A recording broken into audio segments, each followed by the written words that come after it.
Handicapper Steve here, handicapping the racing from Belmont Park here on Saturday. It is the 24th of June, 2023.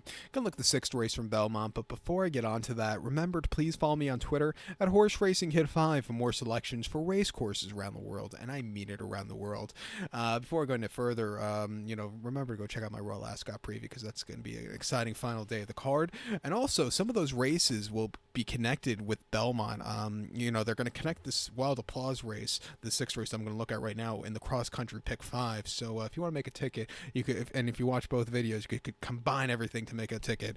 And it's going to pay nicely if it comes out because those Royal Ascot races are very wide open, and the prices have been coming in. But with that being said, we are getting some rain here in New York. They've been saying that for a few weeks, but definitely tonight we'll be getting some rain into Saturday morning. So hopefully this turf race stays on. Hopefully that mile quarter turf race stays on 2 races later because that looks like an exciting one. But I'm gonna handicap the rest of the card. I think for an off surface and some of these turf races off. But I think they'll keep this the stakes race on the lawn.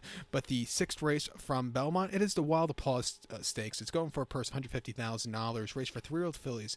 9 horses are entered. The 9 is an MTO, so 8 will go to the Widener Turf Course, 1,600 meters in trip, or a mile on that Widener Turf Course. Going to take the 2-horse Tax Implications as a top selection. Let's go 2-3-8-5 in the superfecta. 2-3-8-5 super, top selection of 2-horse Tax Implications. This where are we? This 3-year-old filly by Maymoss here. Chad Brown trains. Manny Franco gets the mount. The horse's most recent outing came 28th of October at Aqueduct, a mile 16th in Chelsea Flower Stakes, and she finished second by a length that day. She didn't, she broke okay that day. She stalked, and then at the top of the lane, she looked like she was about to go into the inner rail, which probably cost her. The winner Implicated just had the jump on her, but she ran her heart out placing that day. But she has to keep a straight course. Coming here off the bench, could be forwardly paced on this turf course, which isn't half bad. I think she has the chance to win a good race here today.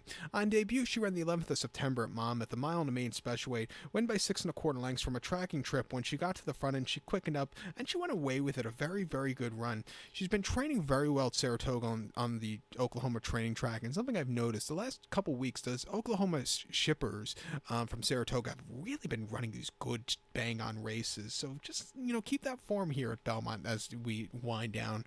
But, half-mile drill last Sunday in 49 and 3, the 14th best workout 40 out of 23, and a half-mile 49 flat, the 8th best workout 49. I think he's rearing to go. I'll use her on the ticket. I think the stablemate 3-horse Liguria for Chad Brown and Ira Chase Jr. is the second likeliest winner. Most recently, the Edgewood off the bench at Churchill in the mile 16th. She finished 5th by 1/2 lengths that day, and she just was a little bit flat that day off the bench. She probably needed the run. And then the Jimmy Durante at Del Mar over the mile in early December, winning by 2 1/4 lengths, closing up from nowhere from a stupidly wide trip. I thought she ran terrifically. You don't see horses break from post 11 of 12 running the way she did that day. But coming here, another horse training well locally. 7-2, I'll use her on the ticket. But to recount my selection for the 6th from Belmont, it's the featured Wild Applause. Let's take the 2-horse Tax Implications. Give kudos to the 3-horse Liguria, 2-3-8-5 super, 2-3 in your multi-race. So good luck to all. Please follow me on Twitter at Horse Racing Kid 5. Good luck, everybody.